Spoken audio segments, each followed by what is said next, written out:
Sige. So, nandito tayo sa meeting format, how to conduct yung ating cell group. So, sabi ko ulit kanina, before, after this, ay pwede na tayong, siguro may apply nyo na ito, no? Babaybayin natin, ha? Organizing and leading a cell group meeting involves, structured, flexible, yet flexible approach that foster spiritual growth. Meaning, itong group meeting na ito yung lugar na kung saan magkakaroon ng spiritual growth, community building, at saka moral support. In other words, ito yung if two or three gathered together in my name, ano? Ito yung life group, cell group. Okay, so nandito ang suggested format. Okay, so number one, alright, sino ang piling bumasa ng welcome? Dito tayo sa welcome. Sino mag-volunteer? Welcome, diretso dito sa verses. Ayan. Sige po, basahin po natin. Dito sa number 1, welcome, getting acquainted. So, yung purpose to create a warm and welcoming environment where members feel comfortable and connected. Yung biblical basis po, it's Romans 12, verse 10. Basahin ko po. Okay, yes. Be kindly affectioned one to another with brotherly love, in honor, preferring one another. Tuloy ko ba po? Opo, Hebrews 10. Sa Hebrews 10 verse 24 to 25, and let us consider one another to provoke unto love and to good works, not forsaking the assembling of ourselves together, as the manner of some is, but exhorting one another, and so much the more, as ye see the day approaching. So, anong Yung activities? Activities. Yung activities po, introduce new members, share personal updates and prayer requests, icebreaker activities to build relationships. Okay, so merong 4 W's ang meeting. Okay, so madaling makuha ito kasi 4 W's. So ang number 1 ay getting acquainted. Okay, of course, dapat bago magsimula, siyempre assuming nag-pray na tayo, no? Ganun yun. After prayer, of course, welcome. So, welcome na ito, hindi nyo na kailangan sabihin na, nandito tayo sa part 1, welcome. Hindi nyo kailangan sabihin yan. Matik na yan na nasa mind ninyo. Okay, ay yung leader, i-create niya yung environment of, ang bawat isa ay accepted. So, pwede ipakilala kung may mga bago, yun, introduce mo yung members. Tapos, mag-share ng mga updates o sasabihin ng leader, sabi niya, okay, ang ating naalala nyo, ang napag-usapan natin nakaraan ay ganito. Pwede rin yung prayer request, testimony. Yung prayer request natin last week na pinag-pray natin ay nasagot na. Kaya, let's continue to pray for this topic or for this issue. Ayan. And then, pipunta kayo ng icebreaker. Now, itong biblical basis, yung bakit may welcome ay, yes, pag nagsimula tayo, for everyone to feel that they are part of the group, diba? Dapat maramdaman nila na may brotherly love, okay, and we honor one another. Okay, so, yung bago, mai-encourage siya. Sabi niya, ang ganda pala dito. To-provoke unto love and good works. Okay, so, not forsaking the assembling of ourselves together. So, magpasalamat tayo. Tayo ay nandito ngayon. Salamat at binigyan nyo ng oras ang panahon na ito. Okay, para tayo ay magkatipon. Ganun yung exhortation, di ba? So, let us bless one another, a place or a time na pwede nating mag-aral at we bless one another. Okay? And we pray for one another. So, yun yung welcome. To set the tone of everyone, okay, na welcome sila. So, ano ang experience ninyo? So, sino na ang mga leader ng life group?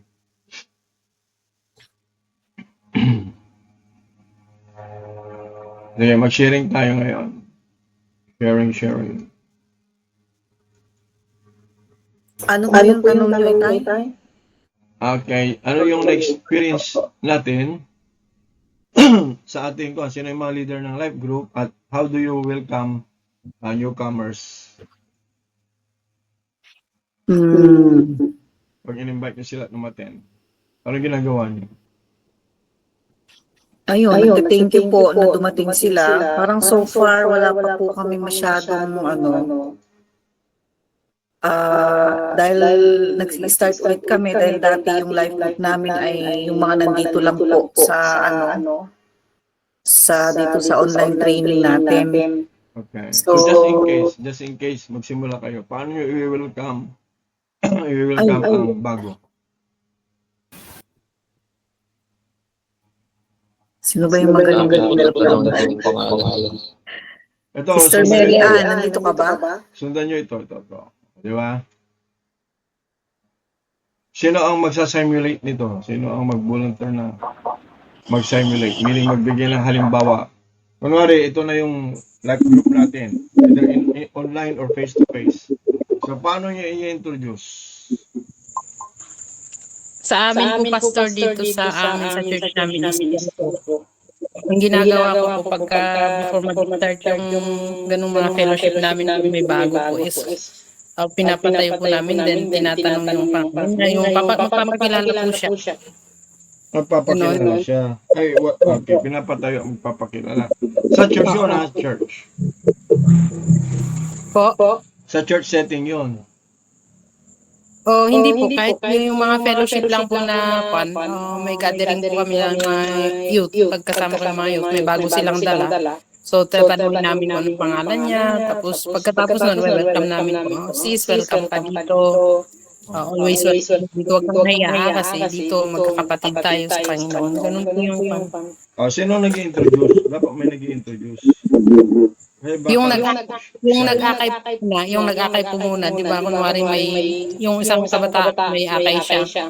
Siya yung magsasabi na, Pastora, si Juan po ito. Tapos, pag sinabi niya pong pangalan, then, para hindi naman siya mahiya, yung ginagawa naman namin, magpapakilala kami lahat. Kunyari may anim kami. Mauuna yung una kung magpapakilala, and then, para hindi po siya mahiya, ay kasi pag siya lang yung tatayo talaga, na mag-introduce ng pangalan niya, parang i-example mo muna, then gagayahin na lang po niya. Ganun po yung ginagawa po namin. Oo.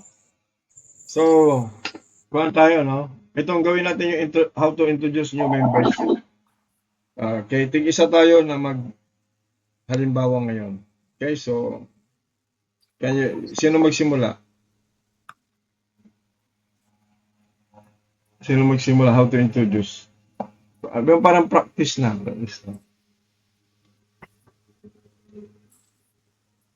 Sa Cory, pwede mo, mauna, sabi mo, okay? Sige. Ito na yung Bible natin. Bible study or life group.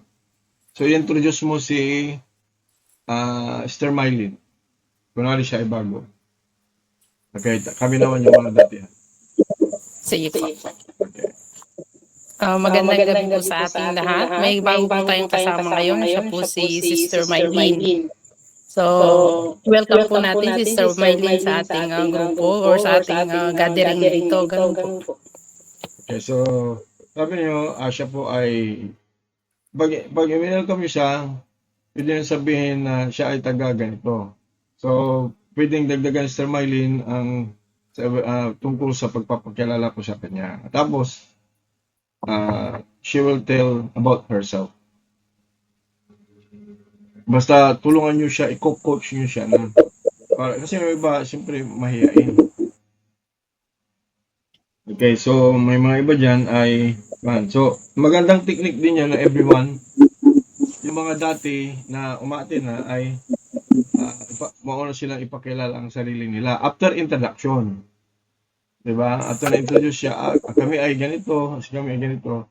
Okay, so Sir Marlene, can you tell more about yourself? O pwede ka bang magsabi tungkol pa sa ikuan, yung sarili, sa yung pamilya, anong ginagawa mo? Ganon, di ba? So how to introduce new members? Next, sino ang pwede pa? Next, si Loli Jetro. Pakinggan natin paano siya mag-introduce. Sample, pakinggan natin paano mag-introduce. Ikaw naman yan, it's your turn. Naghanap na ako ng okay,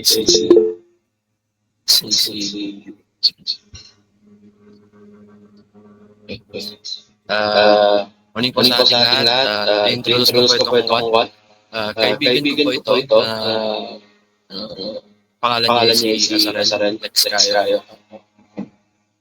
Gusto niya din po makattend ng ganitong telegram. So, siya po ay taga sa Mungaya. And classmate ko po siya. And then invite ko siya dito sa gusto niya din po makattend. Ito po siya. Paki-introduce ko sa sarili. Yun lang po. Yes. Alright. Okay, sino susunod?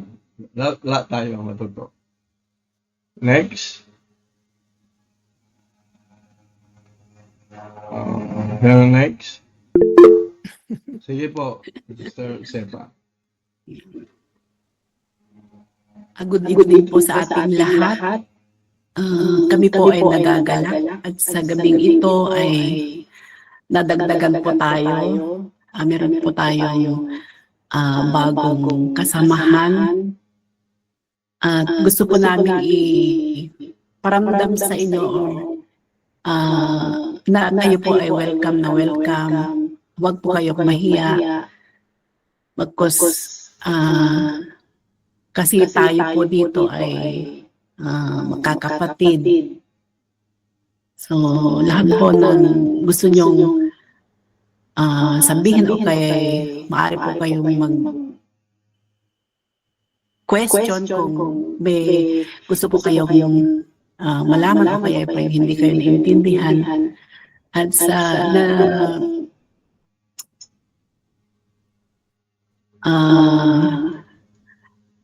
kayo po ay palaging welcome sa mga susunod namin mga gawain. Kasi ganun po siguro. Okay. So, sige, pakinggan natin yung style ng bawat isa. Okay, basta ang target natin is for the new member or the invited na bago to feel welcome at hindi siya OP, di ba, yung out of place. At okay, pwede siyang introduce yung pangalan niya and then pwede yung pagsalitain to add more. Anong tawag ninyo? Malang, brother, sister? Ano ba ang tawag niyo? Pwede nag-introduce yun. Ito si brother ganito o malang or ano? Anong paano? Sister. Okay. Pagka auntie mo po itayo, auntie ganun. Okay, so who's next? Kaya magbanggit. Yan susunod. Ngayon, ilan tayo? 7. O si anak Jessica. Kasi mag-start na rin ng Bible Studies life group mo. Okay po. Hi, magandang gabi. Ngayon po ay youth fellowship natin or cell group natin. At dito, pantay-pantay po lahat. Tayo ay magkakapatid dahil tayo anak ng Diyos. At meron po tayong isang kasamahan na gusto din na matuto at malaman pa ang purpose ng kanyang buhay. Siya po si Sister Ella na taga Madela. Welcome ka dito, Sister Ella. At ikaw na po ang magsasabi ng mga gusto mong sabihin. Pwede sabihin. Okay. bigyan natin siya ng panahon na bigyan natin siya ng time din niyang magsabi pa kung ano pa yung gusto niya sabihin. Pwede yun. Okay. So, basta ang goal natin is introduction lang muna. Okay, so introduce niya siya. Alright? Okay, thank you very much. Who's next?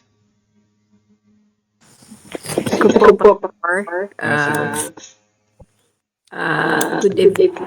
Magandang gabi po good evening to everyone.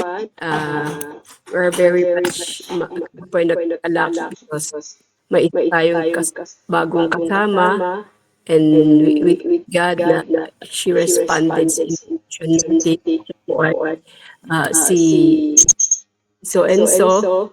She is from Lagaw and gusto po namin sabihin na you're very much welcome po sa activity na. So, siguro we can help you. You can introduce your name. So, you're so much welcome. Okay. Thank you. Next.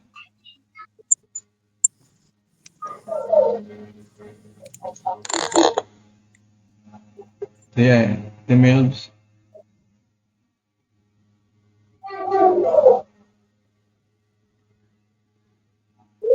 Pastora Mills. Pastora.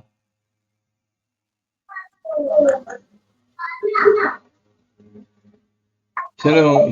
Okay, so sige po, Pastor. So, hello everyone. Good evening po. Bago po tayo magpatuloy, gusto ko pong ipakilala na may bago po tayong kasama ngayon at tayo po ay nagagalak na makasama siya at siya po ay taga Kasibu. Praise God.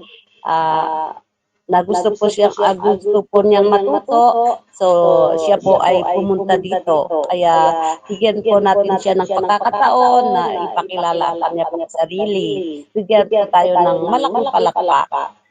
Yun po, Pastor. Alright. So, next. Sinong iba natin? Kailan na tayo? Sinong dito? Sige.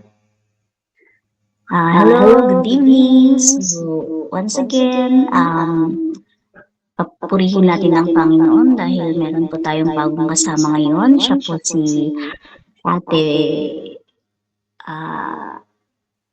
Rina. At siya po ay taga dyan sa Purok 4. Ate Rina, ikaw na po ang magdagdag. Gusto mo pang sabihin, mas magpapakilala pa po tayo. Kasi sana starting today is we build relationship. Kaya take it away.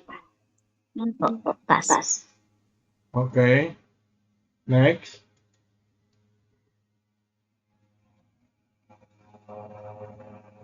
Thank you very much. The next.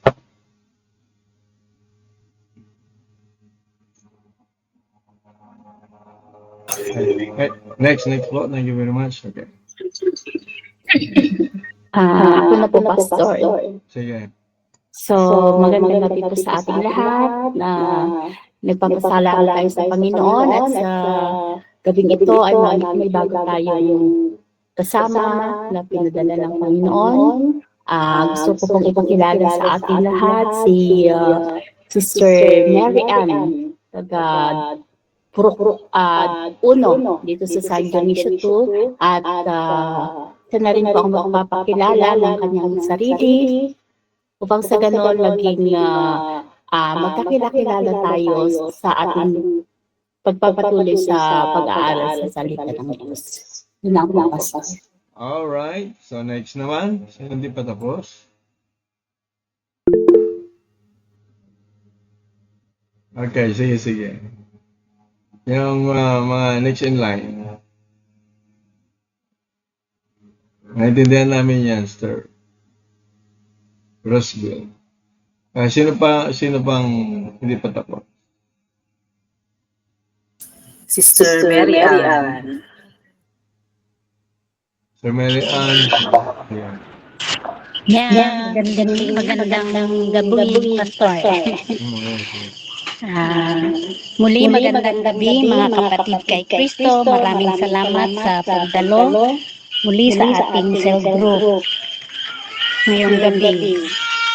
Bago tayo magpatuloy, gusto ko munang ipakilala ang ating bagong kapatid na dumalo sa ating cell group. Siya si Sister Elma. Siya ay aking kapitbahay. Purihin natin ang Diyos sa kanyang buhay sapagkat siya'y dumalo ngayong gabi. Bibigay ko sa kanya ang pagkakataon upang ipakilala niya ang kanyang sarili at alam ko po na welcome siya sa ating cell group. Yan po, Pastor. Alright. So, welcome siya. Okay, meron pa ba? Ilan pa? Next. Ano pa ba? Isa na lang po, si Sister Gia. Ano to, Likdon. Sister Margie, ikaw pala to eh. Alright.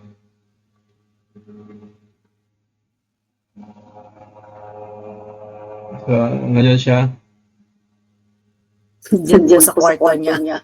Okay. Siya ang like, Sister J.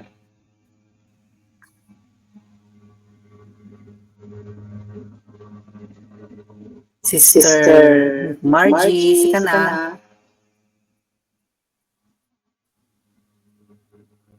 Ha? Kasama ko dito sa bahay. Nasaan na siya eh.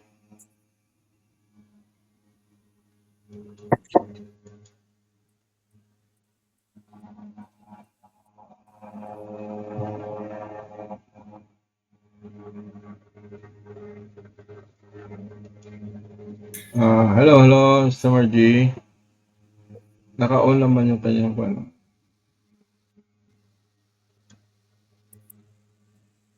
Saan na siya eh.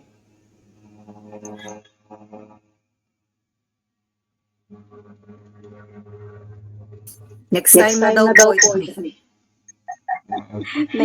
Ay, siya. Sorry. Good evening po, Pastor.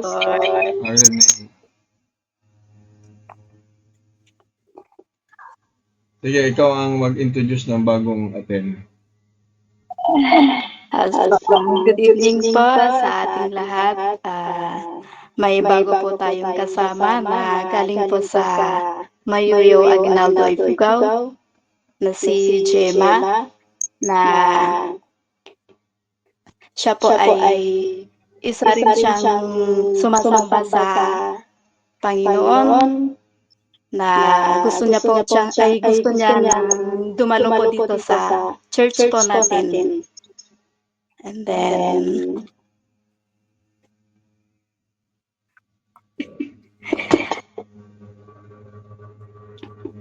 Okay, sige lang. magpapakilala po Okay.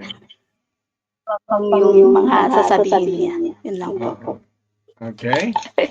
So, thank you everyone. At least narinig nyo kung paano, no? Different ways to introduce somebody. Okay, basta ang goal natin, ang feelings ng tao, ay welcome na welcome siya, at peace siya dyan. Okay, and then,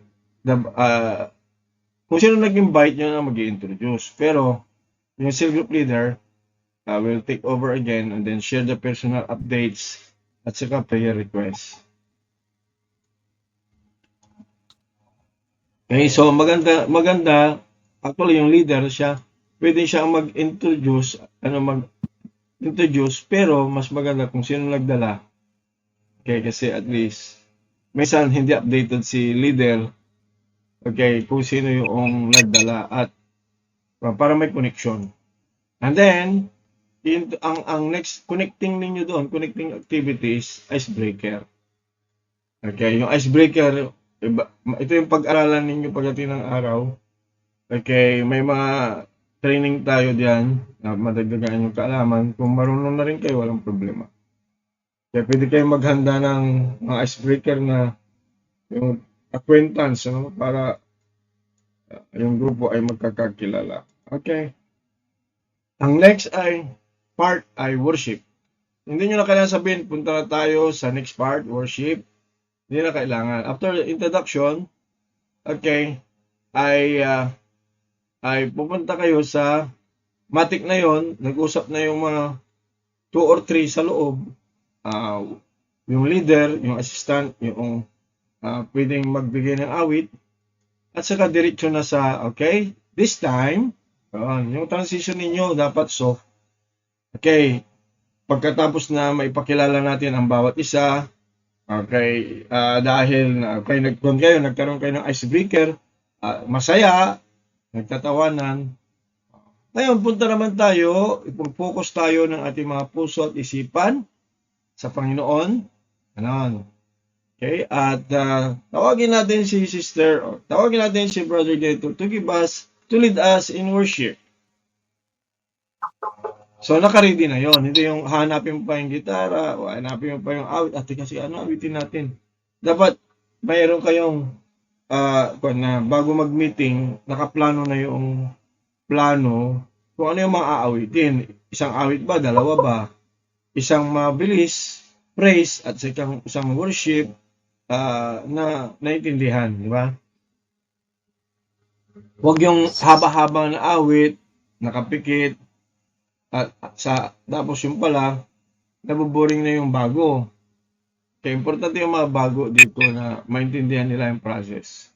Hindi naman yung awit din na parang awit sa kooperatiba na ako ay may ulo, aking ginagalaw.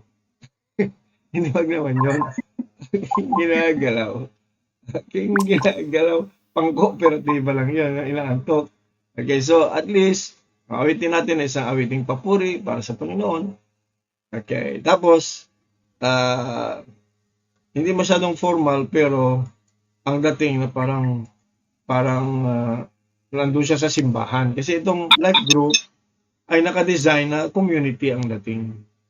Everybody is at ease. Tapos yung iba, nag-a-adapt sila. They are trying to adapt. Yung madaling i-adapt para bumalik yung tao. So remember, pag may bago, ang goal natin ay bumalik siya. Magustuhan niya. Hindi yung ma-scare. Di ba? Hindi siya natakot. O kaya, ay grabe, weird palang mga tao doon. Hindi yun ang target natin. Ang target natin is to convince the person, especially yung bago, to like the fellowship. So make it lively. Okay, ano yung basis natin? Okay, so number 1, welcome. Number 2, heart of worship tayo dyan. Okay. So, para maintindihan ninyo, okay, ilagay natin sa sign. Pag welcome, ganyan. Paano niyo makalimutan? 4 W's. Dalawang kamay extended. Welcome. Okay. Number 2, worship. Isang dalawang kamay, worship. So, 4 W's kasi, di ba? So, serve the Lord with gladness, come before His presence with singing. Ayan. So, pag tayo ay, if 2 or 3 gathered together in the name of the Lord, simply, come before His presence with singing. Hindi, siyempre may mga dadalo dyan, may dalang problema, may dalang iniisip yung, minsan yung baboy niya, hindi pa niya napakain, okay, nalugi, ganon. So, try to do something na during the worship, nakafocus talaga sa Lord. At hindi yung mahaba ang mukha, okay, hindi mo naman kailangan sabihin yun, na, oy, pag nandito kayo walang mahabang mukha, hindi ganon. Yung leader is try to change the environment na parang malungkutin, kundi yung masaya, di ba? So, let the word of Christ dwell in you richly. Pwedeng bago umawit, mag-quote muna ng verse, pwede yun. Okay, bago tayo magpuri sa Panginoon, hayaan nyo muna kung basahin ang verse na ito, di ba? So you are setting the tone, the environment na mag-focus sa presensya ng Panginoon. Sinabi ng Lord, kung may 2-3 nagkatipon sa aking pangalan, siya ay nasa kalagitnaan. Ayon sa, ganon, Or kaya, ayon sa Psalms 100 verse 2, okay, habang tayo magtipon, we come with gladness, and hindi kailangan ma-perfect mo yung verse. At sa kanyang presensya na may pag-awit. Umawit tayo sa Panginoon. Ayan. Hindi kailangan magturo agad ng ayon sa Colossians 3:16. Tingnan muna natin. Huwag kayong magtuturo. Walang siya. Diretso lang na sinabi ng salita ng Diyos. Ayon sa Colosas, kaya hindi na 3:16, di ba? Ayon sa Colosas, pag tayo ay nagkaisa, tayo ay magtipon, mag-awitan tayo sa mga salmo, himno, at mga spiritual na awitin. Ganoon lang. Kahit hindi siya perfect, it's okay yun. Kasi, yung word mamaya yun. So, ano ang activities dito? Singing, reading, at saka sharing testimonies. Bakit sharing testimonies? Kasama yan sa worship. Pinupuri ko ang Diyos dahil, di ba, una, awit mo na. After praise, isang worship. Okay. Pwede mauna yung prayer, yung sinasabi ko kanina pala, Word of God, basahin, and then umawit. After umawit, okay, now is time na purihin natin ang Diyos sa ating mga patutuo. Now is time na let's worship the Lord sa ating mga patutuo. Yan. Sabihin natin ang kabutihan ng Panginoon. Sino mauna? Pero kinausap mo na yung mauna para hindi nagpapaunahan. Okay ba? Liwanag, kung naiintindihan nyo, nasusundan nyo, thumbs up.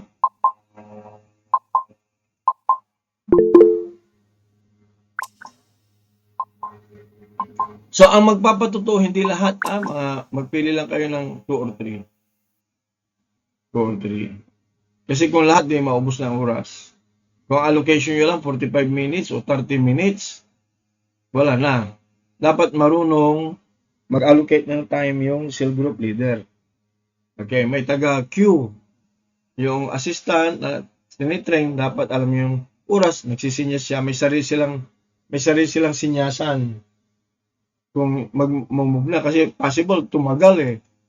Kaya huwag kayong mag-assign na mag-worship, hindi niya naintindihan yung flow. Kasi baka mamaya, umawit siya ng 5-10 awitin, naubos na yung oras. Hindi naman yan worship service.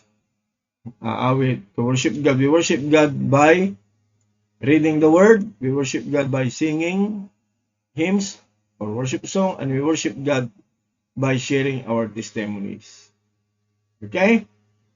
Now let's go to number 3, word. Pag word, ganito ang word. Sign. So ano yung una? Welcome. Okay, welcome. Tapos worship. And then word. Okay? Para hindi natin makalimutan. Okay, so, word study of the scripture. Ano ang purpose nito? Pagkatapos ng testimony, dapat alam mo yung transition. Okay, maraming salamat. Na-bless tayo sa mga testimonyo ng bawat isa. Okay, at kung mayroon related sa Word of God na pag-uusapan ninyo, pwede mong i-connect. Pero ayon sa salita ng Panginoon, ayun. So, you prepare a word. Pwedeng one verse, pwedeng ganito. Pero ito kasi, ay ang topic ninyo to deepen, yung purpose to deepen understanding of God's Word and its application. Hindi kayo mag-iisip na ituturo. Yun na yung foundations of faith, nandoon na, susundan nyo na lang yun. Mag-allocate din kayo ng number of minutes para hindi kayo.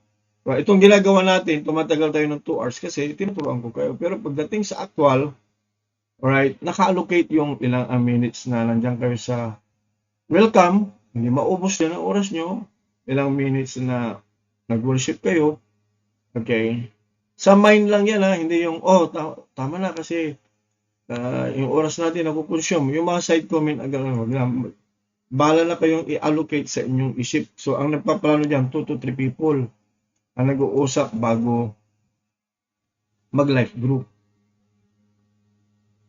Yung isa nagbibigay ng hindi maramdaman na sign at cue para hindi mawala yung leader. Hindi mag-dwell ng matagal sa isang bagay. Pero magaganda ang transition. So, itong reading and discussing selected Bible passage, yan ay pag wala kayong manual. Pero nandyan na yung manual eh. So, yung isang topic, huwag yung tapusin ng one time. Section by section lang. Parang yung how to eat the elephant. Diba? One bite at a time. Mas maganda kasi yung dalawa tatlo na master nila, naintindihan, kaysa ang dami-dami nating sinabi, pag uwi, wala namang naiuwi o naintindihan.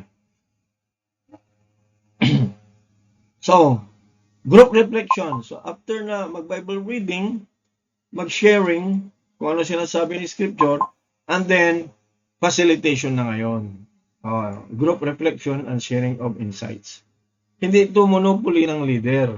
Pagkatapos sabihin ng leader, yung nabasa niya, yung katuruan, okay, sasabihin nyo, ano ang inyong reflection or masasabi sa ating narinig. Yun, reflection yun. Sharing of insights. Ano ang inyong, ano ang meaning ng nabasa natin at naituro sa araw nito sa buhay mo. Okay. Yeah. Then, application of the scripture. Kung ang pinag-aralan yung baptism, okay, dapat ang result noon na hinihintay natin ay ngayon ko lang naintindihan ito. Kung kailan bang schedule ng baptism, isali nyo ako sa listahan, gusto kong magpabaptize. Ganun yun. Ngayon kung hindi pa ang assurance of salvation ang inyong napag-usapan, dapat ang resulta ay ngayon ko lang naintindihan ng malalim ang mga pananalitang ito, gusto kong masigurado na si Kristo nasa buhay ko. So ganoon. O kung prayer, ang pinag-usapan, ang desire ng bawat isa, I want to go deeper in prayer. Okay, yung may desired result tayo. Okay. Maliwanag ba? Thumbs up. We will elaborate that as we grow. At number 4, okay, works. Ano itong works? Ito yung ministry to one another. Okay, after the Word of God, after na reflection, okay, ang susunod is to put faith into action by serving each other and planning outreach or social activities. Okay, may para makapukuhan yan, gimmick. Mga kapatid, sa ating napag-aralan, paano natin ito i-apply? Ang number 1 na works dyan is praying for one another. Ito yun. Huwag kayong mag-iipan na hindi kayo nag-praying for one another. Tapos, pwede kayong mag-planning for community service. So, ngayon, dahil nagsisimula tayo, planning for taking care of the church. Sige, i-apply natin itong kwan. Natutunan natin. Ano ang mga pwede natin gawing project? Organize tayo ng cleaners ng church. Diba? Yung mga iba pa ay isama natin.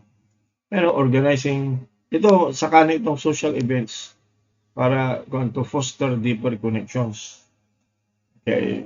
So, you plan for something na, ang target nyo is how to work together. Kasi yung faith natin, ang goal, is hindi lang mental assent, kundi put your faith into action. Kung may nangangailangan, can we have a simple offering, okay, para maitulong natin kay sister ganito. Ayan. Should we have a regular offering? Yes, actually recommended. Bahala kayo, pero yun ang napakagandang practice. Okay, pag for example, naka-isang buwan na, tapos may na-topic kayo tungkol sa giving o stewardship, okay, it's always good to really start yung giving attitude doon sa set group. Para pagdating sa church, hindi na siya mabigla kasi pinapractice na eh. Diba? So, let's have a simple offering kung ano ang maluwag sa ating puso. Okay. Alam niyo, may secretary, treasurer kayo din. Okay, so yan ang allocation. Sample meeting outline. Welcome, 10 to 15 minutes. Opening prayer, icebreaker, introduction. Word, 30 to 40 minutes. Read a passage. Okay, read a passage. Group discussion, sharing, application. Okay, ito yung recommended. Worship, 15 to 20 minutes. And then works. Okay.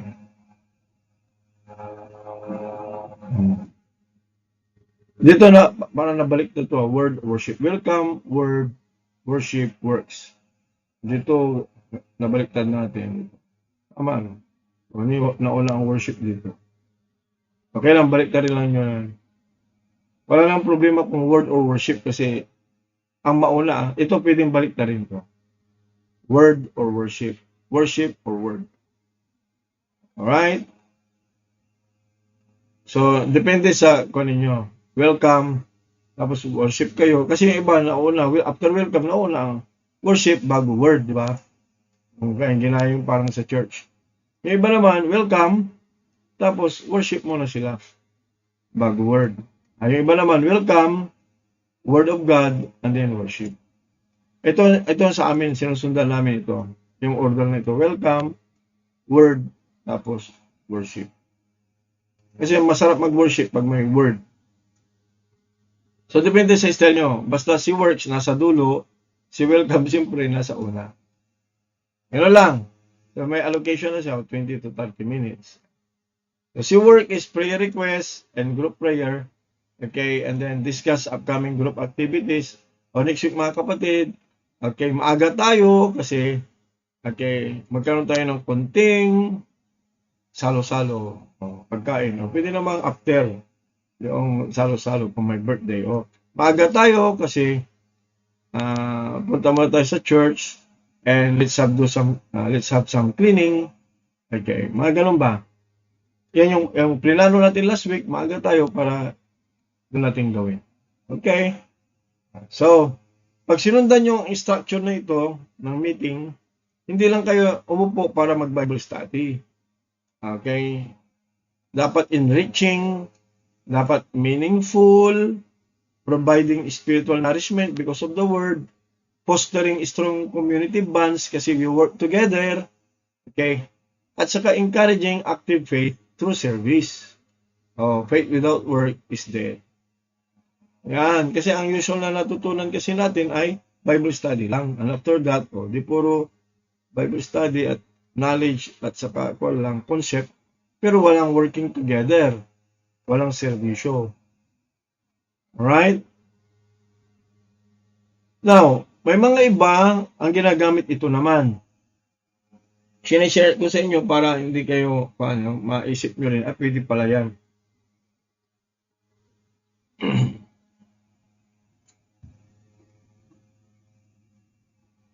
Una, pagdating, icebreaker.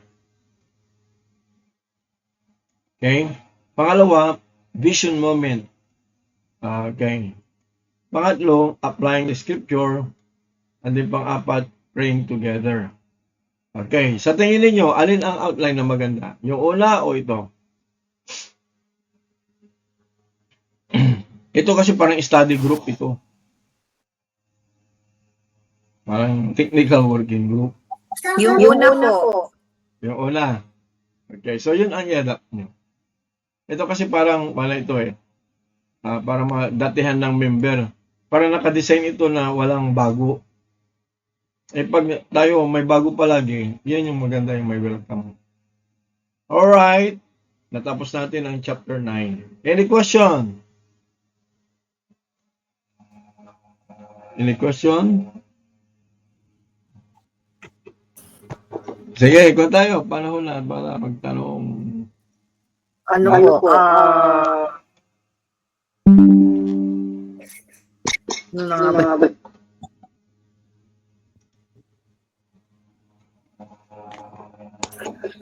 Kailangan po pala sa halimbawa dun sa Bible study or cell group, identified na po doon yung leader. Oo, may life group leader. Opo. Kaya nga sa G7, ang may leader talaga. Tapos si leader, magte-train siya ng assistant niya. Okay? Okay po. Hindi pwedeng grupo-grupo lang tapos wala mag-lead. Mag-leader. Mga kasama ko. Madali lang naman facilitator Ang leader is to lead or to facilitate yung meeting.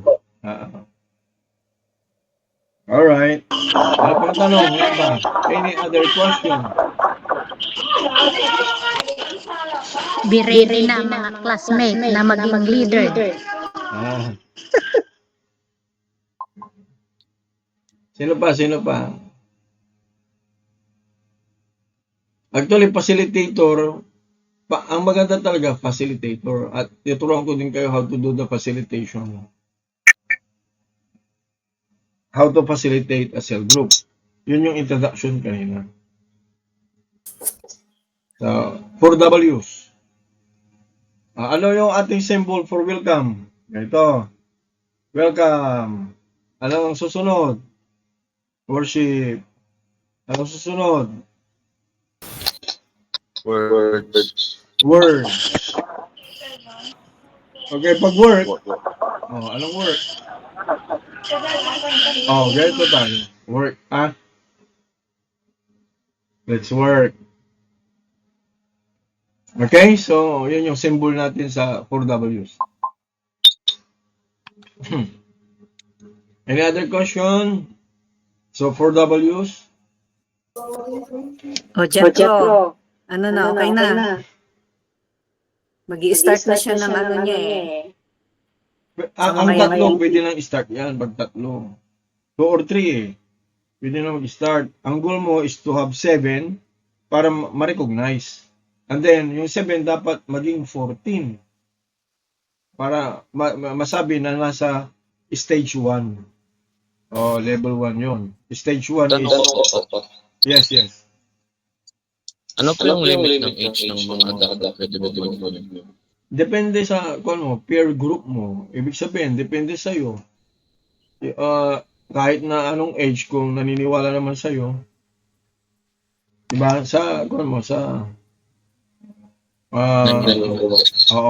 Kung young people, ang target, depende sa target yung age group. Kung, actually, ang suggestion namin is homogeneous. Pag sinabing homogeneous, pag ang leader ay lalaki, lalaki lahat. Pag ang leader babae, babae lahat.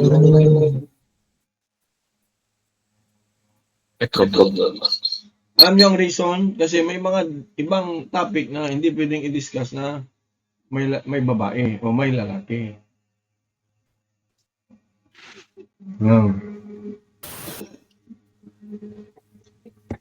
So, homogeneous ang tawag natin. Okay? Sa main group, ito, yung core group, pwede. Kasi ako, pinaka-core group ko kayo yung pinaka-primary. So, pwedeng mix. Pero pagdating sa, bababa na, homogeneous na siya. Paano pag may kasama like na kahit isang babae? Kung siya, i-recommenda mo siya sa kabila. Kasi feeling awkward yun eh. Pag majority lalaki isang babae. Paano pa kapag konti lang, say 60% na lalaki, 40% na babae. Kung pa rin, may hindi kayo madidiscuss kasi may mga malilimit kayo. Malilimit kayo sa discussion.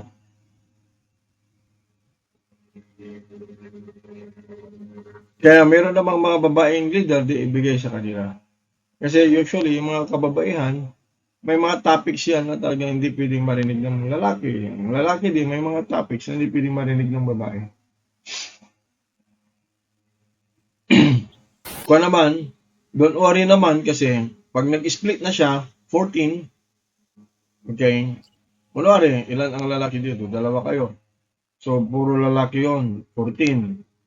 Yung isa naman, puro lalaki, 14. Tapos lahat na, puro babae. Pero once a month, magpe-fellowship pa rin tayo. Hindi mabibreak talaga yon. Pero every week, homogeneous. Yan ay para maiwasan natin yung in the future na conflict. Kasi in the future yan, pag heterogeneous, in the future magkakaroon ng conflict.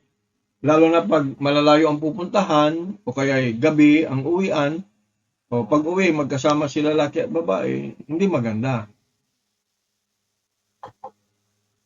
'Di ba? Sa mga malalayong pupuntahan o kaya time nagagabihan, pagki-create yan ng problema in the future.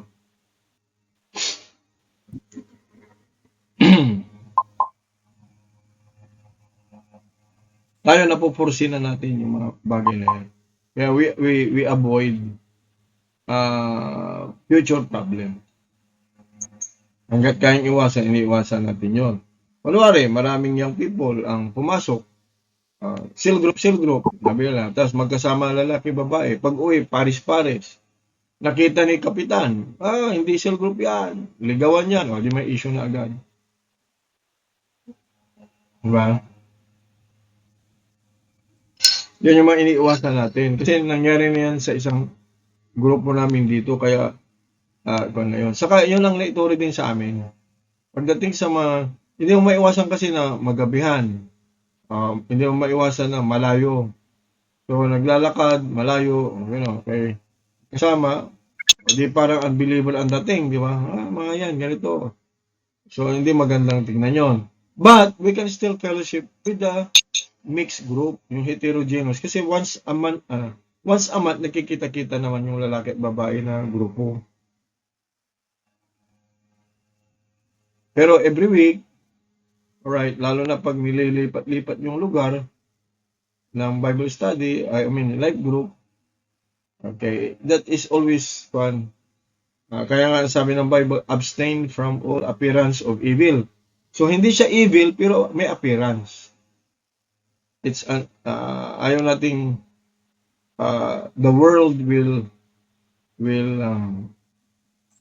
interpret our goodness or the good things that we are doing in evil way. Maganda yung ating ginagawa, maganda ang ating objective, maganda ang ating puso, pero ang interpretation ng mundo mali. We avoid the appearance of evil. Yan yung scripture. Okay, so we don't want na yung good works natin ay mapag-usapan na mali. Kasi yun ang utak ng tao. So if possible, ay mapigil natin ang future na pwedeng mangyari. Okay, kaya abstain from all appearance of evil.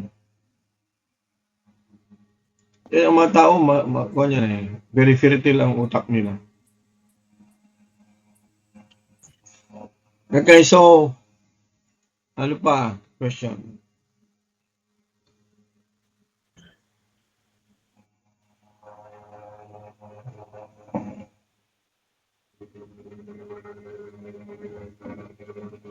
Sabi nga mayroong version let the older women teach the younger women.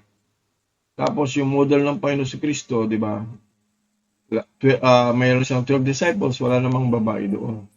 So, although mayroon siyang interaction with women, kasi sina Mary and Martha, mga gano'n, di ba? Mga kwan yan inner circle din niya, mga yan family group niya, oikos ang tawag natin. But pagdating sa naglalakad sila at nagmi-mission at nagagabihan, walang babae doon. Pero may Judas. Okay, so alright, any other question? Nasagot ba yon?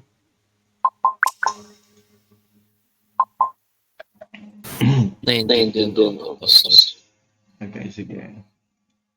Lalo na pagbaguhan, tapos may parents yan, very overprotective sila, tapos na-recruit mo, grupo ng mga lalaki, tapos dalawa lang babae, tatlo, di lalo na kung iisa. Meron talagang kunya. Sa kultura, ewan ko lang ang kultura nyo dyan, pero sa kultura ng Pilipino, talagang hindi maganda. Not makita na, okay, kung lahat magkakasamang babae, at least yung parents, kasi mga babae naman yan magkakasama, barkada. So, in order to protect yung ating ginagawang maganda. Okay, ano pa ibang tanong?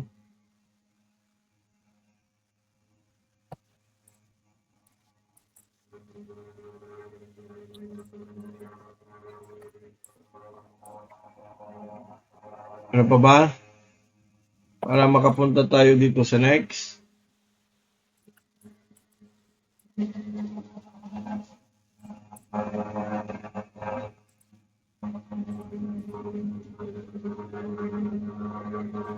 May mga ibang cell group, left group, ang tinatarget nila, kung young people lang. May iba naman ay upper class lang. Upper class yung senior citizen yun na pinalitan ko lang. Yung offering ko pas baka pwedeng sa kana lang.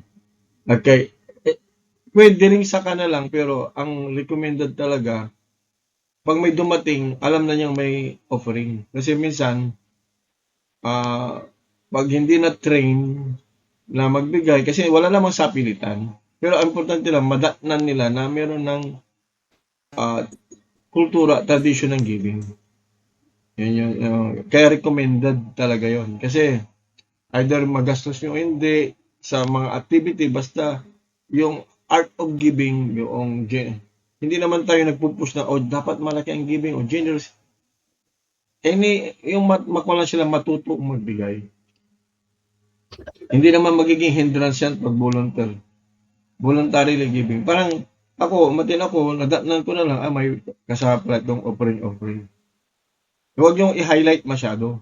O mga kapatid, giving tayo ngayon, iubos natin ang ating mga nasa bulsa, bigay natin pati ang ating mga pitaka at ang ating mga relo ay ibigay. Wag gagawin yon kasi we don't emphasize on the material things.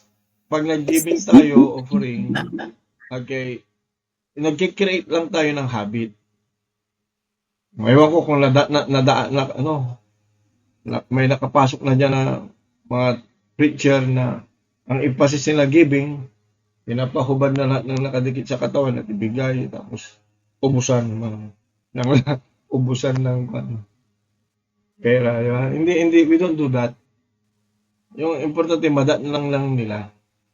Kasi minsan, pag tumagal na ang Kristiyano at walang ganong natutunang tradisyon, pag in-introduce mo na ang giving, pwede rin yun. Yung pagdating sa ang topic nyo, giving na, pwede rin. Pero wag yung patagalin. Kasi pag tumatagal, ang nagiging tradisyon ay, bakit? Nagsimulan tayo, walang ganyan. Bakit nyo in-introduce yan? May resistance yan. Kasi may resistance.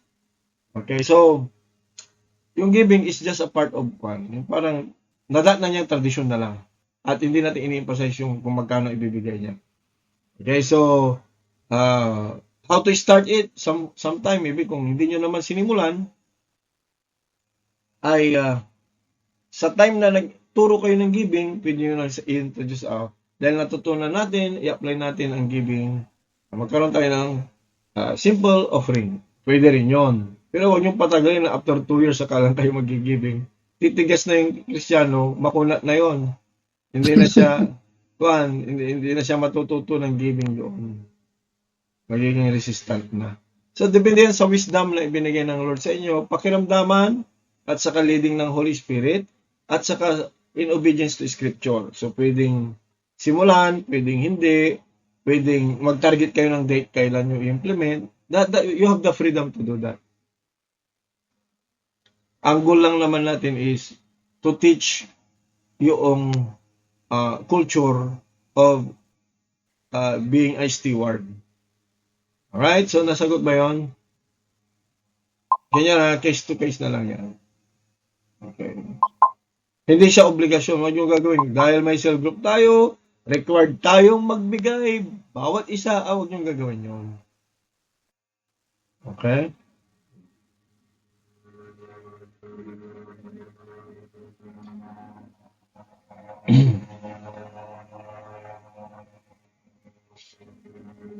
Right, so, ano pa?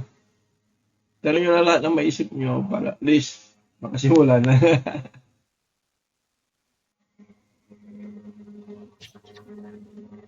Ang ginagawa sa loob ng life group ay kahit paulit-ulit, pero in many form, many style, sa bawat pag-aaral na topic ninyo, dapat bumabalik at bumabalik na ma-check ninyo kung na-save na siya o hindi. Hindi yung tinatanong yun ha, mararamdaman nyo yun eh. Kasi doon sa Word of God, pag ang topic nyo, assurance of salvation, makikita nyo agad. Pag sa interaction, nagsisharing kayo, sabi niya, ngayon ko nakita na dapat pala gumawa ako para maligtas. Alam niyo na, iba yung kaligtasan niya, nasa gawa. Kaya itutuloy-tuloy nyo lang hanggang sa unti-unti mabuksan siya. So, ang goal natin is assurance of salvation. Ang goal natin, solid, na continuously teaching, ay maintindihan nila na ang salvation ay dahil lamang sa by faith, through grace by faith, through Christ Jesus our Lord. Yun ang goal natin. Hindi yung paramihan ng cell group pero hindi naman ligtas. Di ba? Paramihan ng member, hindi naman pala naintindihan ang kaligtasan. Mahirap yun. Yeah, may mga iba slow. Umaaten, narinig, ilang beses na narinig, pero hindi pa talaga mag-get. So, okay lang yun. Importante dumadalo. Pero, para hindi kayo mahirapan na hindi siya Bible study, life group, okay, G7. Kasi sabi ko nga, spot the leader. Huwag yung attender. Ang attender, naalala nyo, Bible study is not G7. Bible study is just presence evangelism. Ang life group, G7, is life group. Training leaders yan. May mga bago pero trainable. Trainable. Tumanggap na sa Lord, pero trainable sila. Ready to obey. Ready to be trained by the Lord sa discipleship. Okay? Any reflections sa sinasabi ko?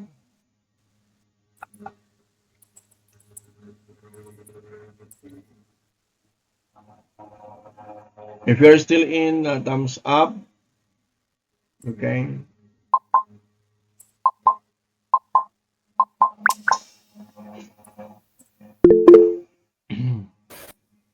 Pas. Wala pong may spot pa lang ako. Like yung pwede mo magkatiwalaan naman ng English. Imomolde mo sila. Kaya nga, 2 or 3 muna eh. Mag-build ka ng core group. Core group mo. Ang core group natin, 2 or 3. 2, kabady. 3, kasi if 2 or 3 gathered together in my name, di ba? Kaya lang, hindi pa siya i-recognize during nasa G7 na siya. Kasi formation stage ka pa lang eh. So, bubuhay mo yung 7 bago ma-recognize na you are already in the system. Pero pwede nang simulan yun, yung discipleship, kasi we're 2 or 3 pa rin eh. Yan yung ating system doon. So, maaaring doon sa 2 or 3, pwedeng magpalit, pwedeng iba nawala, pero nagdagan. Ang importante, ongoing yung meeting ninyo. So, ang target mo is magdagdag ng magdagdag. Kung may nawala, palitan, hanggang sa mabuo mo yung solid na 7. And then, after that, yung 7 na yun, sila na ang kukuha ng tig-isa para maging 14. Okay ba yun? Okay po. Yeah. Saka magpipray. Ito yung next na pag-aaralan natin. Ito yung Master Plan of Evangelism. Okay, so ito ay isang libro pero dinigest na natin para alam natin ang laman ng bawat chapter. Pag natapos natin itong simpleng presentation, para niyong binasa yung buong libro. Okay, so ito lang naman yun.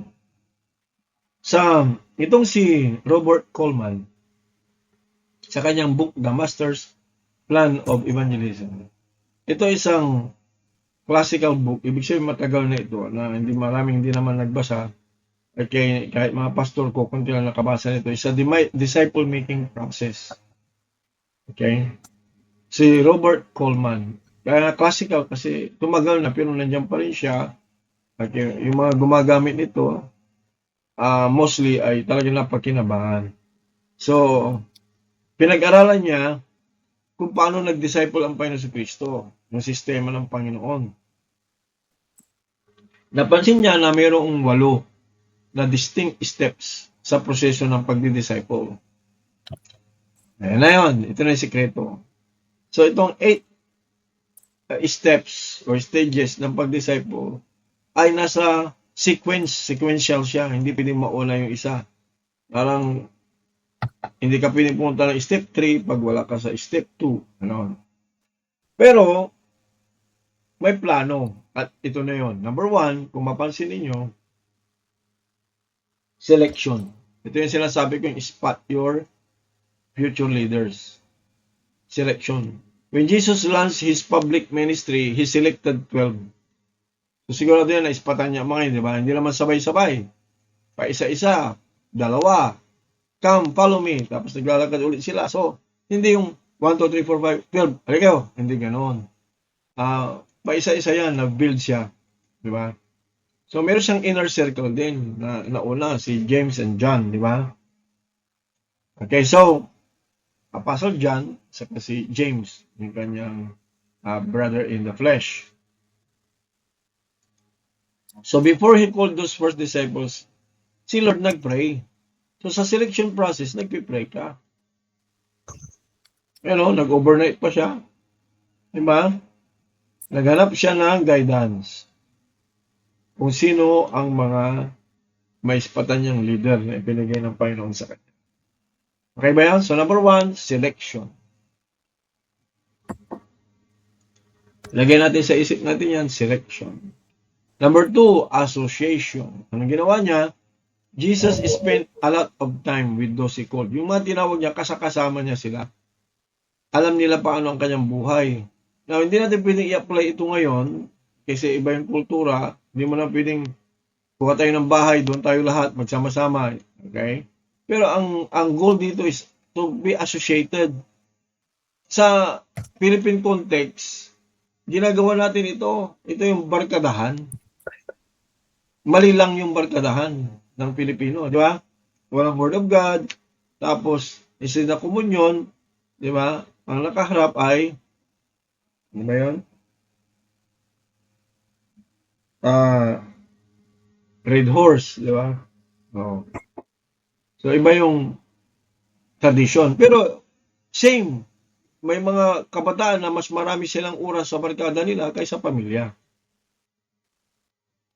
So, dito, okay, pag sinabing association at leader ka, kulang talaga ang once a week na nakikita lang kayo sa church at hindi nag-uusap. Kaya mayroong other time. Sabi ng Panginoon, come follow me. Pag sinabing follow, hindi dahil sa follow lang na sumunod na maglakad. Follow my lifestyle. Follow my ways. Okay, ito kay Jesus, they traveled together, they ate together. Okay? Hindi naman picture perfect na gayahin mo yan. Ito yung nakita niya kasi ni Coleman. Ministered together, they pray for one another. They work together, nag-experience sila ng hardship. Sometimes masaya sila. Actually, palagi masaya sa ginagawa. Acceptance, iba-ibang ugali, they learn to accept one another.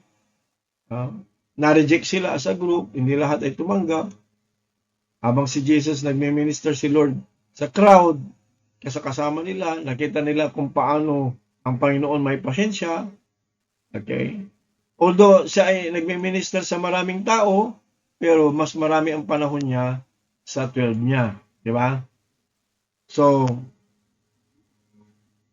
before his crucifixion, mas maraming time na kasama niya sila all the time. Okay? So, yan ang G7 natin. It provides the environment na we have more association with our group leaders, okay, nakasama sa G7. Yung G7 lang ang pangalan niya, pero hanggang 14 yan. G7 lang ang movement, pero 7 to 14. Maliwanag ba yun sa atin? Hindi, ibig sabihin na 7 ay 7 lang talaga. Hindi. G7 lang ang labeling para to maging distinct siya sa iba. So, G7 lang, pero ang talagang target natin, 7 to 14. Tapos pag 14, naging mature na, pahahatiin kaya 7 ulit. Kaya, mahaba na kasi kung G7 to 14 movement. Di ba? Ang haba na. So, tinawag lang natin G7. Okay? May question ba?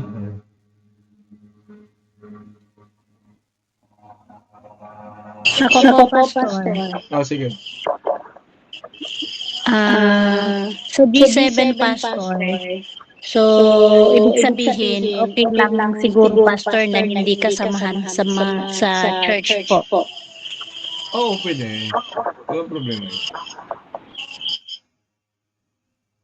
Pero bago kayo pumunta sa labas, kung pwede lang, ay ubusin nyo yung nasa loob na walang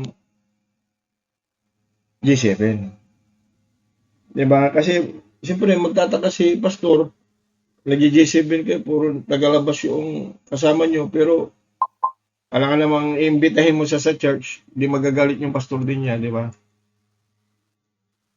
So, pwedeng percentage, 60% sa church natin. Pero hanggat may nakukuha tayo sa church, nakadesign siya talaga doon sa church natin. Pero hindi natin siya ginagawang legalistic na, sa church lang natin. Kasi may mga other circles kayo. Pamilya, di ba, grupo ng kwan. Parang sa amin, Christian Church of the Philippines International Ministries. Nung ginawa namin ito, hindi ibig sabihin na nilimit namin sa CCP lang. Nag-request kayo dyan, nagkataon may blessing dyan si pastora natin, di ba? So, pumayag kami. Pero, hindi ko kayo pwedeng imbitahan na, alin kayo, dito kayo, sa CCP na lang kayo. Hindi iyon ang design. Okay? You support your church. So, lalago kayo sa inyong ministry. Hindi ito naka-design na, di ba? Pero, alam mo kung bakit ko pinapayagan na pwede yung ibang church? Hindi naman nila ginagawa kasi yan. So, yung mga iba dyan na starve na sila, kawawa na din sila, no? Yun ang sabihin. Kawawa na sila, wala naman silang way of feeding their people. Every Sunday lang nakikita, hi, hello, parang katulit ko lang, di ba? Ma-attend sa church, other days, bala ka na sa buhay mo. Ngayon, wala silang community talaga. Church goer lang sila sa ministry nila. Ngayon, nakita na maganda yung ginagawa natin, pwede nyo i-include. Pero wag nyo namang recruitin. Baka mamaya ni-recruit nyo, dito ka na sa ating church. O di, magalit yung pastor niya. Instead na maganda yung resulta, sabi, yung J7 movement na yan, nangunguha ng member. Di ba? Hindi na maganda. So, hindi tayo bawal na depende yung tao gusto niya, but dapat clear yung understanding na tumutulong lang tayo para sila'y lumago. But it is not designed to recruit them and bring them to our churches. Ngayon, kung yung effort na yon kaya nyo gawin for others, dapat kaya nyo rin gawin for your church. So hanggat hindi na uubos. Pero ang pinaka-the best, yung nasiran sa Bible study, na hindi pa attender ng church, tapos hindi pa siya yung bago pero willing na matrain. Di ba? Yun yung mga maganda. Kasi yun, kahit imbitahin mo sa church, piniprepare mo siya actually na umatin ng church. Okay? Ang tawag niyang bridging. We are creating the bridge so that from life group, they will start to attend churches. Nasagot ba, Sir? Opo, Pastor. Yun po yung point ko po, Pastor. Parang yung tayo lang yung gumagawa. Tsaka nakikita ko po, Pastor, na pwede rin sila na sharean. Yes, Yun po yung in-extend natin yung help natin sa kanila. Yung taong gustong lumago, hindi pwedeng pigilin. Kasi yung pastor naman niya, hindi naman after yan sa ang after lang niya, hindi ma-recruit yung member niya. Yun lang, umatin sa ibang church. So, abang yung naka-life group siya sa atin, pero sinusupport niya yung church niya, pastor niya, mas maligayo yung pastor pag hindi insecure. Pero pag insecure yan, pipigilin yan. Diba? Hindi natin maiwasan may ma-insecure na pastor. Pero pag makita nila na nakakatulong yung ginagawa natin, baka imbitahan tayo, turuan nyo rin kami ng ganyan. Di ba?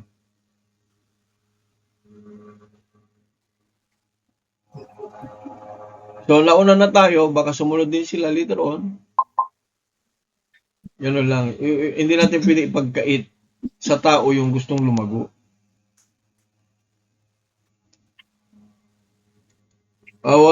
Paano yun? Eh, wala pa naman talagang ginagawa yung church nila or iba yung style nila. Wala tayong magawa. Eh, pero yung member eh, gusto matuto. So, barkada mo naman, may pinagsamahan, di ba? So, we cannot deny them. Maliwanag, any other question?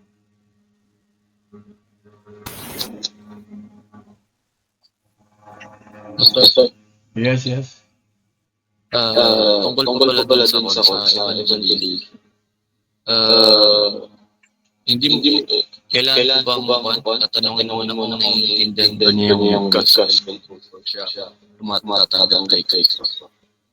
Or kung hindi pa niya naiintindihan, hindi mo naman i-share ka. Kung hindi niya naintindihan, hindi mo na i-share yung gospel yun.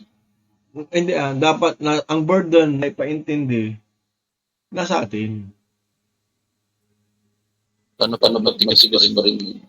O di maghanap ka ng kwan kasi ganito ang sistema ng pag-share. Okay, ang sistema ng pag-share okay ay para tayong mga farmer, di ba? Para tayong mga farmer na marunong dapat na maintindihan natin na saan ang harvest area. Meaning, kung mag-share ka, hanapin mo yung palay, kung mag-harvest ka, hanapin mo yung palay na may laman na at yung uhay niya nakaganon na. Ibig sabihin, mabigat na, ready to be harvest. Kung pupunta ka sa area na green pa, o kaya yung kanyang uhay ay wala pang laman, pipilitin mong harvestin yun, wala yun. Dapat ma-discern mo, dito, di ba ganon yung wisdom? Dito, ready to harvest na mga tao dito. O doon ka pumunta. Siyempre, mayroong doon, hindi pare-peras na lahat sila ready to harvest. Okay? That's why importante yung prayer. Ipag-pray ninyo na maging hinog na yung isang lugar. Si Lord ang gumagawa niyan, hindi tayo. So ngayon, para hindi mabigat ang trabaho, we learn from the Lord. Kaya si Lord laging nagpipray. Laging nagpipray. Praying for people that the Lord will open their hearts. So dito kasama natin ang Panginoon, hindi lang ito technique. Hindi lang ito skill. Itong pinag-aaralan natin, hindi lang ito knowledge, wisdom, understanding, skill set. Nandun na lahat, pero iba pa rin talaga na kasama mo ang Holy Spirit. Siya ang nagtatouch sa puso ng mga tao. Okay, so, go to the place where it is not green. Go to the house na hindi resistant pa. Although everybody ay kailangan makarinig ng Word of God, sa iba kasi ang dating, ini-irrigasyon mo lang. Sa iba ang dating, inaararo na. Sa ibang tenga, ang dating, tinataniman mo na ng Word. So, doon ka sa may nakabukas na ang puso. Madidiscern mo yan. Meron kang classmate, barkada, matanong, ano yung ginagawa mo, pre? Di ba? Sali mo naman ako dyan. Ganon. Pero pag lagi mong kasama, pre, punta tayo sa kwan, may inuman doon. Every time, tapos i-introduce mo ang Word of God, ano yan? Para kang kwan naman. Ikaw pang hahatakin, ikaw pang evangelize niya, susunod ka, sumunod ka sa lifestyle niya. Hindi yun ang selection. Hindi siya kasama doon sa selection. Maliban lang kung si Lord ang nagdala sa kanya sa iyo. Minsan, for example, pasaway talaga siya. Nag-drive ng motor, nabangga, naalaala ka niya, nasa hospital, ipatawag niyo si Brother ganito, pag-pray niya ako, yun, si Lord ang yun, intervention. Pero, hanapin mo kung saan yung mga yung open to the gospel. Diba? Yung mga mararamdaman mo yun, ililid ka ng Lord. Okay. Huwag ka magdami sa buhangin. Apo. Doon papasok yung 4 kinds of soil. Alright, so another.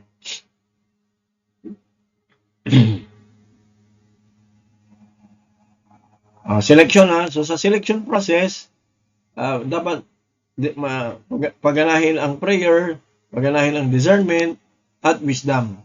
Dapat hindi green ang pinupuntahan doon sa may yellow na may uhay na. May laman lang. Okay, then association. Okay, yan yung sa life group. You have more time with them than with other friends.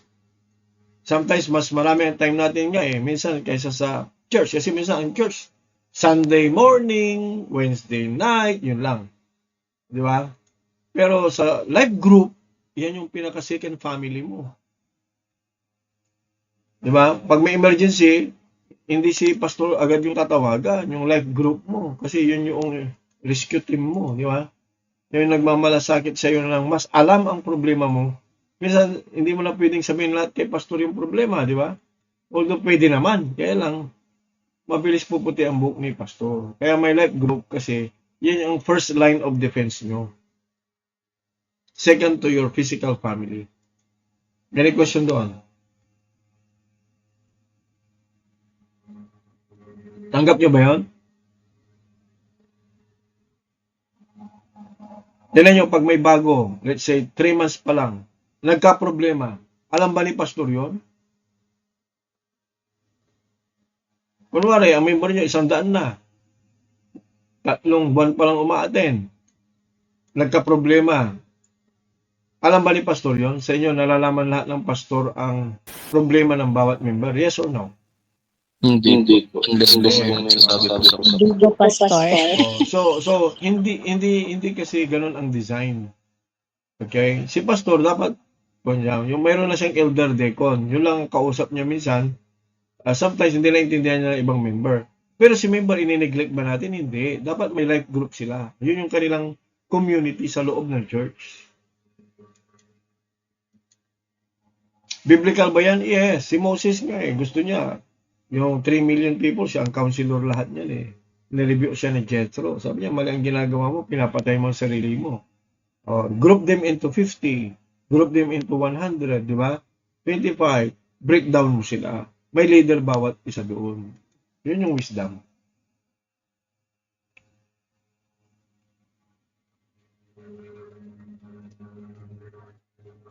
Okay, next. After na ang pinag-aralan natin, libro. Binibigyan ko lang kayo ng karunungan, wisdom, nung naisulat ito. So, selection, association. Third, consecration. Ito yung nakita din ni writer na Jesus expected his disciple to be loyal and obedient learners. So, pag pinili siya, merong naintindihan ng pinili mo na-explain mo na kaya siya member ng G7 kasi kakaiba siya. Fatso, di ba?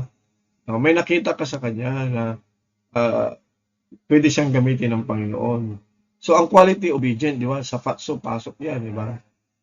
Faithful, loyal, yan. So, he asked for the disciples' hearts and called them to develop their character. So, hindi sila mga perfectong tao. Ito yung mga raw materials, kumbaga, mga bago na willing to be discipled, maraming mga kapalpakan pa, parang si Simon Peter, di ba? Nag-deny pa Pero may potential. Ngayon, yung consecration is to dedicate themselves to follow Jesus. Kaya, ang mga ito, pag inintroduce mo ang baptism, hindi sila tumatanggi talaga. Kasi consecrated sila So, every step of the way, patibay ng patibay ang commitment nila. Patibay ng patibay. Every ituturo, lalong tumitibay yan. Pag sinabing baptism, magpapabaptize. Pag sinabing ganito, talagang they really want. And may sistema tayo kung why they want it, pero wala dyan ang Holy Spirit na gumikilos. At may prayer tayo para lalong matibay. So, it works together The Holy Spirit, prayer, Holy Spirit, the Word. And our care. Human care. Magkakasama yan, hindi pwedeng isa lang. Okay ba? Any question?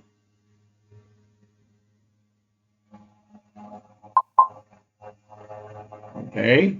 Number 4, impartation. Ano ito? Hindi lang consecrated, loyal, obedient sila, or fatso, ating pinag-aralan.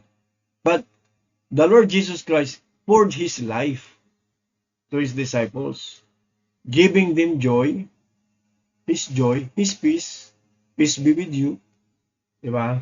And His authority, I have given you authority. So, hindi yan biglaan, unti-unti yan na nare-reveal, unti-unti yan na nakasistema siya. Hindi niya binigyan agad-agad na, oh, ito na lahat. Okay. Unti-unti, hanggang yung kaya nilang matanggap. So, He gave them Holy Spirit so that they would have power to do what He asked them to do. So, wag nating brasuhin yung mga member tulad ng ginagawa ng iba, di ba? O dapat meron kang ganito. O dapat meron kang 12, ha? Dapat next week, tapos mo na yan. O dapat, hindi pwedeng dapat itasking. Equip mo muna sila. Bigyan mo sila ng tools.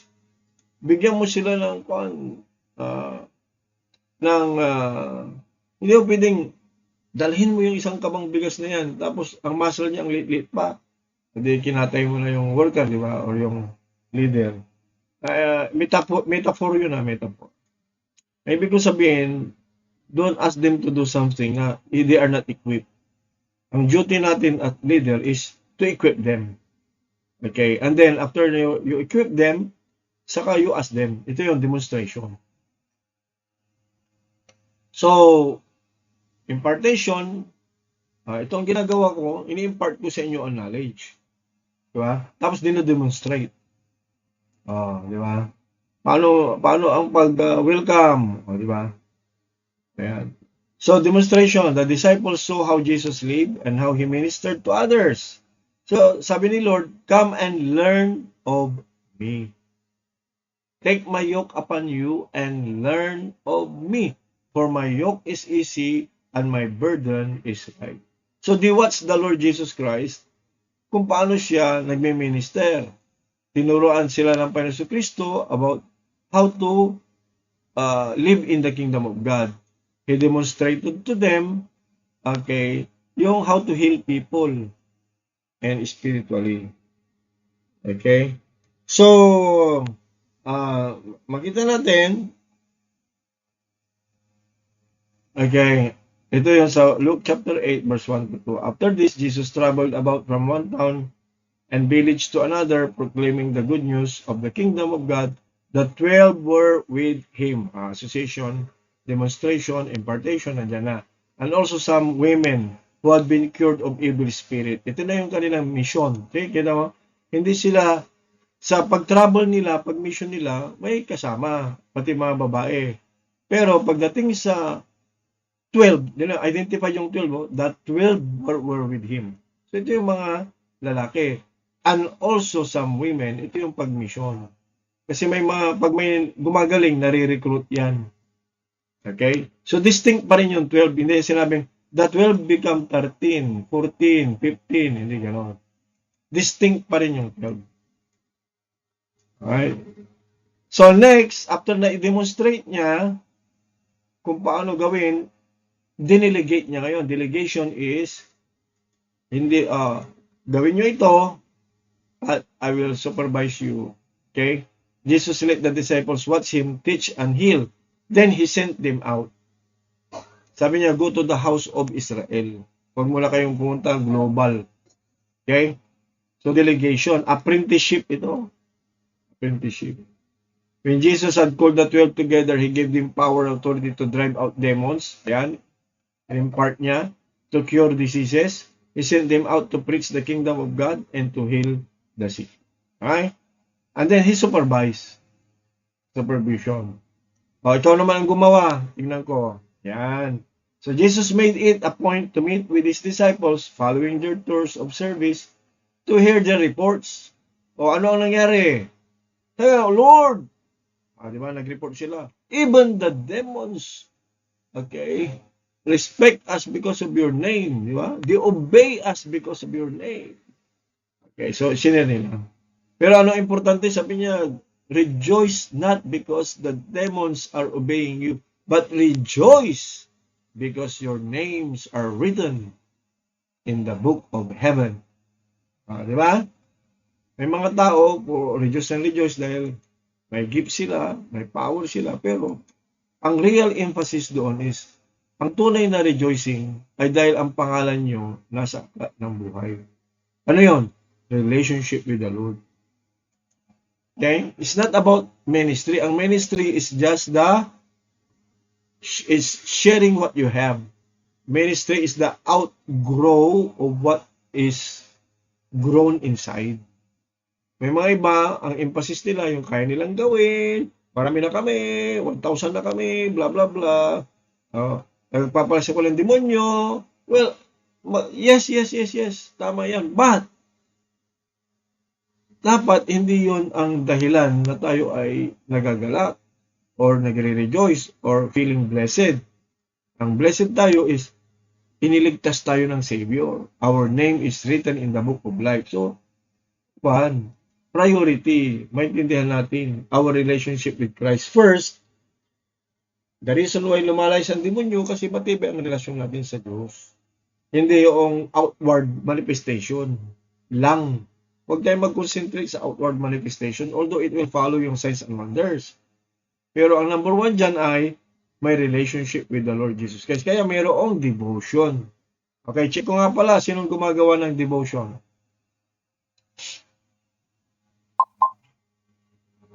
Lahat ba tayo? Nagsimula na? Yes. Devotion, required tayo, required. Okay, sa training na ito, bakit pastor required? Kasi training kayo eh. Di ba? Sa training, may requirement.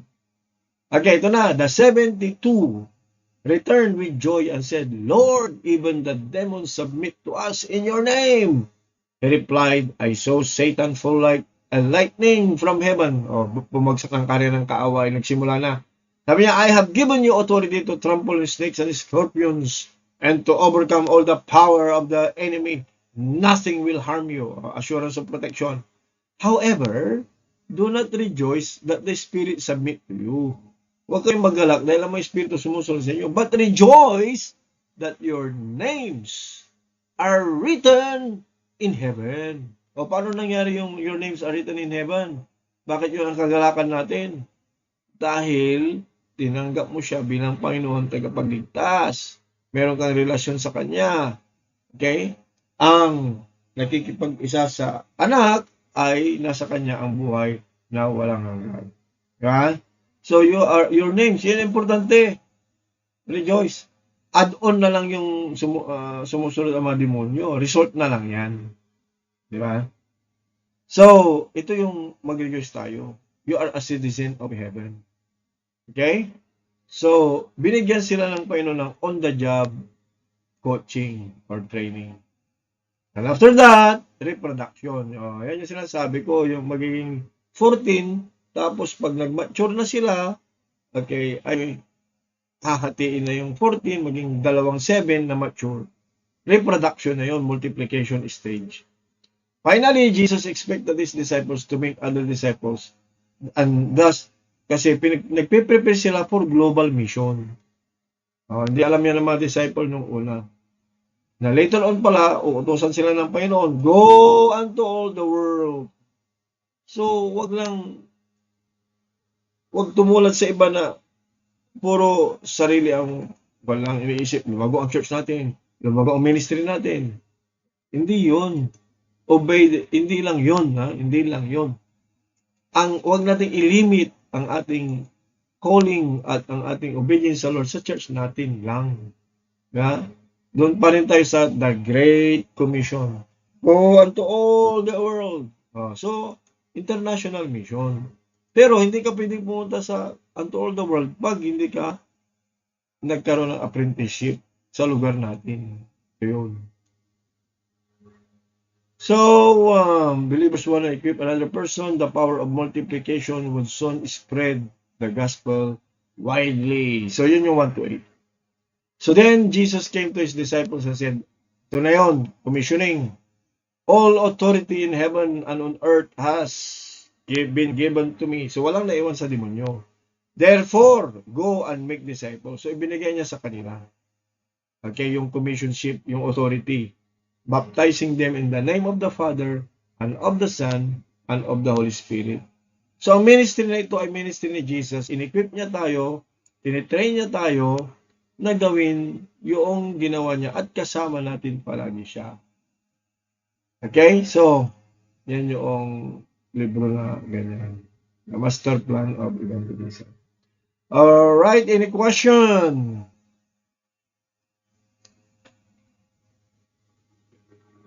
Any question? May katanungan ba tayo? Clarification or testimony, reflection? Ano ang doon sa 8? Saan yung na-realize ninyo na highlight sa puso niyo? There. This will be our last discussion. Sino mauna?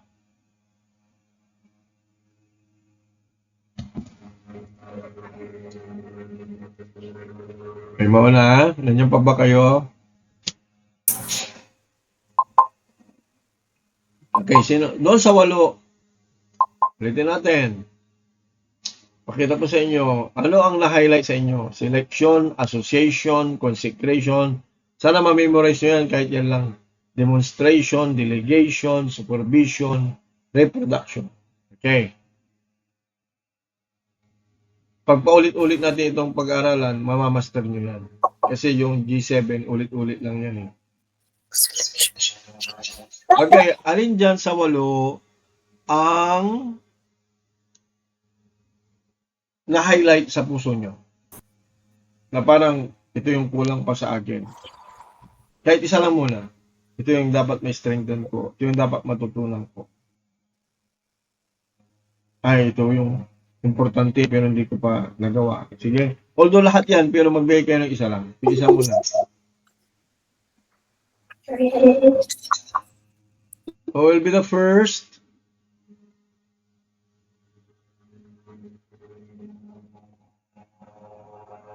Come on. Mr. Angela, ikaw magbanggit. This. Sino mauna? Association daw po si Jethro. Sige, i-type nyo para hindi kayo. Association kay Jethro. Next. Si Sister Mary Ann. Yun po sa selection. Okay, selection. Okay. Next. Nagsasaro kayo ng kakabsat. Association po. Association. Okay, next. Sino pa?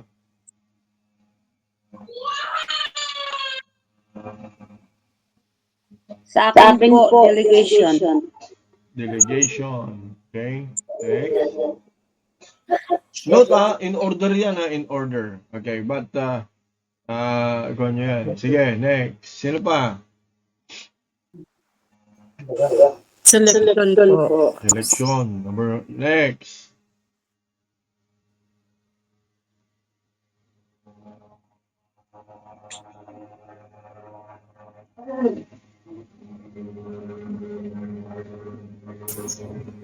Selection din po tapos.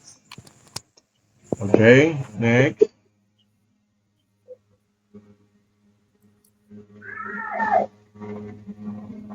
Jessica anak.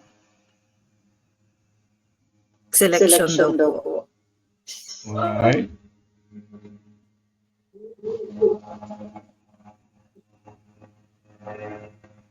Okay. Oh. Dapat pagdating ng araw, kahit nakapikit kayo, alam nyo. Number 1, selection. Then number 2, association. Number 3, consecration. Number 4, Demonstration. demonstration. Number 4, impartation, impart. Number 5, Demonstration. demonstration. Number 6, Delegation. delegation. Okay, number 7, supervision. Supervision. Number 8, reproduction. Reproduction. Okay. Ano ang kanya dyan? What rings your heart? Meaning yung excited kayo na kahit isa lang, alam ko lahat yan, pero may isa na parang nagtatap sa isip ninyo na, okay yun ah. Ano? Association sa Association po. For me yung Alright, so yung ang kwan dyan dito, most of you na nakikinig ngayon dyan sa association, ito yung gusto yung palakasin.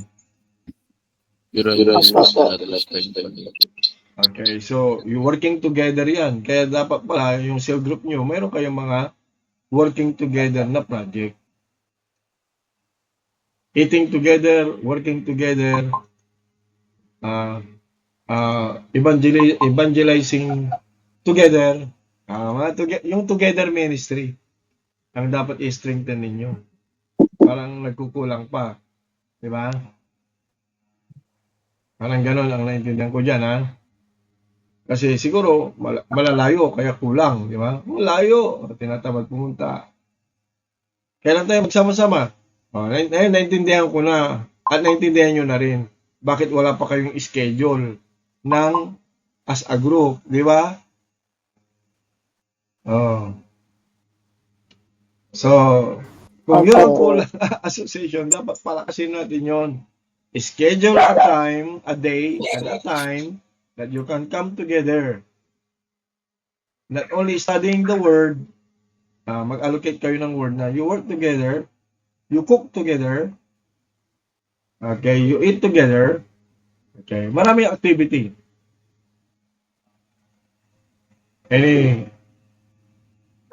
You report sa yung ginagawa ng Lord, giving testimony to one another, powerful din yun.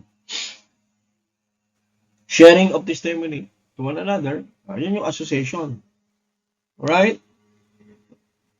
So until here only, I have given you 2 chapters. I think, okay, marami na naman tayong nakuha. Alright, and how to eat an elephant? one bite. One bite at a time. Okay.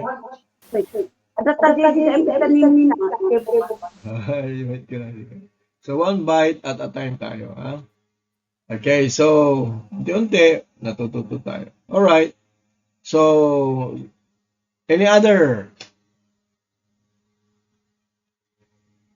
announcement or any other inquiry or reflection?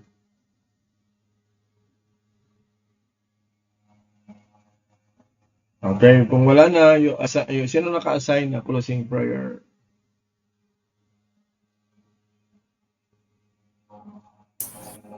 Jethro.